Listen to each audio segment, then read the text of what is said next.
But I was so mesmerized, I just remember the girl. And she takes a piece of paper and she's writing something on it, Post-it. She turns it around and she pushes it to me and said, "Please say yes." I remember that. It was so sweet. Richard Gere, the silver-haired icon who became Hollywood's most unlikely leading man, has starred in over 50 films that earned more than $3 billion at the global box office. At 76 years old, he stands as cinema's enduring symbol of romance and redemption. The man who made women swoon in Pretty Woman, earning $463 million worldwide. The actor who transformed from struggling theater performer to $10 million per film superstar. The Buddhist who walked away from Hollywood at the height of his powers to fight for Tibetan freedom and human rights. The heartthrob whose activism cost him roles, studios, and hundreds of millions in potential earnings. But this is devastating. This is shocking. Behind the leading man's smile lies a story not glamorous, but brutal. A story of being blacklisted by China and losing access to billions in box office revenue. Of 3 marriages that crumbled under public scrutiny. Of watching his career systematically dismantled because he refused to stay silent. Of health crises and near-death moments. Of being told he was too old by the industry he helped define. This is heartbreaking. This is the price of principle.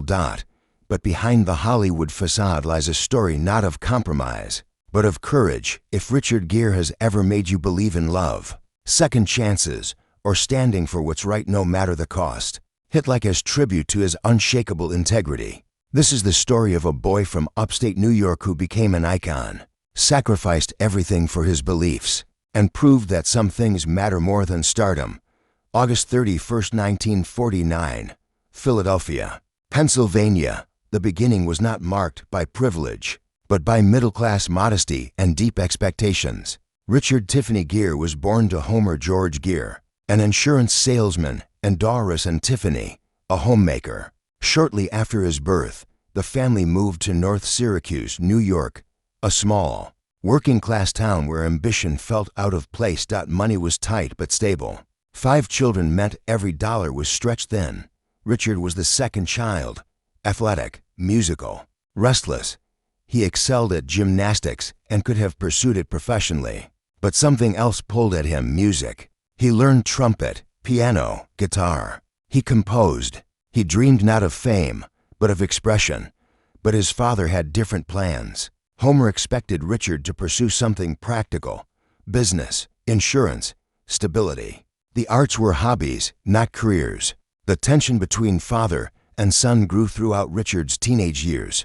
He attended North Syracuse Central High School, where he was a star gymnast, but felt increasingly suffocated by small-town expectations. 1967. He graduated and enrolled at the University of Massachusetts Amherst on a gymnastics scholarship. He majored in philosophy. He studied Zen Buddhism. He questioned everything: religion, capitalism, American values, his own purpose. After 2 years, he dropped out. His father was furious. His family was bewildered. But Richard had discovered theater, and it consumed him completely. He moved to New York City in 1969 with $200 in his pocket and a backpack. No connections, no plan, just certainty.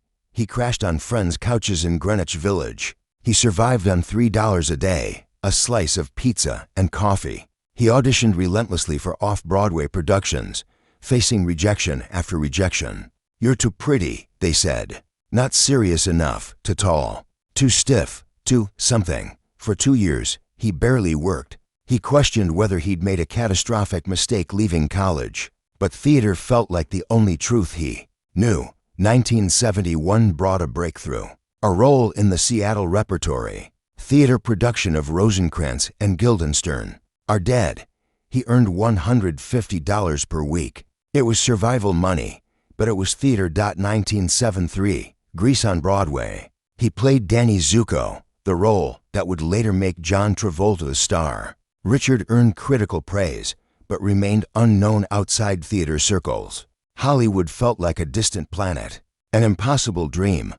But everything was about to change. 1975, London. Richard Gere, now 26, was cast in the film Report to the Commissioner. It was a small role, Forgettable except for one thing: it got him noticed. Then came 1977, Looking for Mr. Goodbar opposite Diane Keaton. His role was dark, complex, unsettling. Critics noticed. Hollywood noticed. But his breakthrough wasn't glamorous. It was controversial. 1978, American Gigolo. Director Paul Schrader cast Richard as Julian Kay, a high-end male escort in Los Angeles. The role required full frontal nudity and emotional vulnerability few actors would risk. Richard was paid $250,000, decent money, but not stardom money. The film earned $22 million at the box office. More importantly, it made Richard Gere a sex symbol overnight. The Giorgio Armani suits, the cool detachment, the dangerous charm. Women wanted him. Men wanted to be him. But Richard felt trapped. "I didn't want to be just a pretty face," he said later. 1980, an officer and a gentleman. This changed everything. Starring opposite Deborah Winger, Richard played Zach Mayo, a troubled naval aviation candidate seeking redemption. The film's iconic ending, Richard in full dress whites, carrying Winger out of the factory, became cinema's defining romantic moment. The film earned $190 million worldwide. Richard's salary jumped to $1 million per film. But success brought pressure. Studios wanted more romantic heroes, more sex symbols. Richard wanted substance. 1982, Cannery Row, a critical and commercial failure. 1983, Breathless, another bomb. 1984, The Cotton Club, plagued by production disasters. It barely broke even. By 1985, Richard was considered box office poison. Studios stopped calling. His salary plummeted to $500,000. He was 36 years old and seemingly finished. Then came 1990, The Impossible Resurrection. Pretty Woman. Originally a dark drama about prostitution, the script was rewritten as a fairy tale romance. Disney offered Richard the role of Edward Lewis, a corporate raider who falls for a sex worker played by Julia Roberts.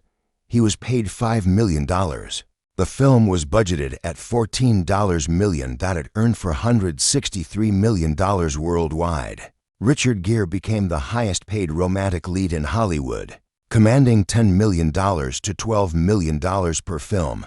1993, Summersby earned $140 million. 1999, Runaway Bride reunited him with Julia Roberts, earning $309 million.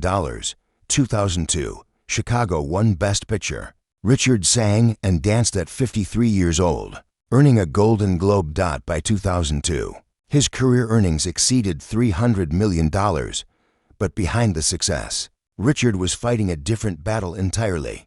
The first tragedy was love, repeatedly. Richard Gere married Cindy Crawford, the world's most famous supermodel, on December 12, 1991 in Las Vegas. He was 42. She was 25. The media obsession was suffocating. Tabloids dissected every moment. Paparazzi stalked them. Rumors of dysfunction spread. Whispers that he was controlling, that she was too young, that the 17-year age gap was insurmountable. By 1995, the marriage collapsed. They announced their divorce in December 1995, after just 4 years. "We weren't mature enough to handle it," Cindy said later. For Richard, it was devastating. He'd wanted partnership.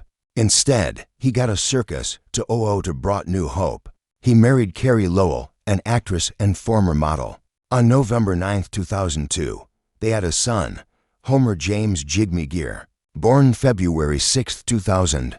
For 11 years, the marriage seemed stable, private, real. Then 2013 shattered everything. Carrie filed for divorce in September 2013, citing irreconcilable differences. What followed was a 3-year legal nightmare. Custody battles, financial disputes over their $36 million combined assets, public accusations. The divorce wasn't finalized until October 2016. Richard was 67 years old, facing his second failed marriage and fighting for time with his teenage son. But the professional tragedy cut even deeper. 1993, the Oscars. Richard Gere was presenting an award. Unexpectedly, he went off script. He spoke passionately about China's occupation of Tibet, calling out human rights abuses and demanding freedom for the Tibetan people. The audience was stunned. Producers were furious. China was becoming Hollywood's most important market. The consequences were swift and brutal. Richard was banned from China, both personally and professionally. His films were prohibited. Studios began quietly dropping him from projects that needed Chinese distribution. Financial analysts later estimated this decision cost Richard between $500 million and $1 billion in potential earnings over the next 20 years. Entire franchises went to other actors. Blockbusters that needed Chinese approval couldn't hire him. "I don't regret it," he said in 2008. "Some things matter more than money," but the blacklist hurt. Studios stopped offering him leading roles. By 2010, he was doing indie films for $1 million or less. 2000 brought physical crisis, health scares. Richard contracted a serious respiratory infection while filming in India. He was hospitalized for 10 days, losing 20 pounds. Doctors warned him about his lifestyle: endless travel, minimal sleep, constant stress. He was 51 years old and suddenly mortal. Then 2016 brought the deepest personal wound: the death of his father, Homer. George Gere passed away at 100 years old in May. 2003. Wait, let me correct. This Homer George Gere passed away at 100 years old in 2023. The man who'd disapproved of Richard's choices, who'd wanted him to sell insurance, who'd never fully understood his son's path. They'd reconciled over the years, but Richard carried regret, wishing he'd made his father prouder, wishing the approval had come easier. "I spent my whole life proving something to him," Richard admitted. The industry tragedy continued. AGISM. By 2015, Richard was 66 years old. Romantic leads disappeared. Studios wanted younger faces. Streaming services passed on him. "You're too old for this," a producer told him bluntly. The man who'd defined romance for a generation was told he was irrelevant. At 76 years old, Richard Gere has found what eluded him for decades: peace. In April 2018, he married Alejandra Silva, a 41-year-old Spanish publicist and activist. Critics called it another age gap mistake. They were wrong. Alejandra shares his Buddhist faith and humanitarian passions. Together they've had 2 sons, Alexander, born February 2019, and a second son born April 2020. At 76, Richard is a father to young children, something he calls a blessing I never expected. They live primarily in upstate New York, ironically, near where he grew up, and maintain a home in Madrid, Spain. His estimated net worth is $120 million, built from decades of smart investments and residuals. He still acts selectively. 2019's Motherfatherson on BBC reminded critics of his range. 2023 brought Canada, a meditation on aging and regret. But acting is secondary now. His real work is activism. The Gere Foundation has donated over $15 million to Tibetan causes, AIDS research, and homelessness prevention. He's met with the Dalai Lama over 50 times. He still cannot enter China, and he doesn't care. He meditates 2 hours daily. He practices Buddhism with the devotion he once gave to ambition. He's teaching his young sons about compassion, not fame. "I've been chasing the wrong things for most of my life," he said in 2022.